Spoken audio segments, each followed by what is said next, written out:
This is agronomist Kaylissa Halter to discuss corn aphid populations. Typically, this is not something we see on a year-to-year basis. Because of the hurricane in the last week, we are starting to see extremely high populations of corn aphids in pre-tasseled and tasseled corn. What we are looking for is where the population is in the corn canopy, how heavy of an infestation there is, what growth stage these aphids are at. Are they nymphs? Are they diseased and dying? Are they adults with wings that are getting ready to leave? How much longer the corn has before it does tassel in this pre-tasseled corn. This still has a few leaves left to emerge.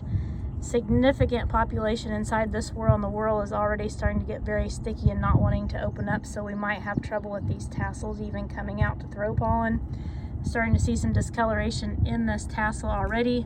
So with seeing every plant this heavily infested, damage on several of the leaves around the whorl, starting to see damage on the tassels, this is a field where we're probably going to spray.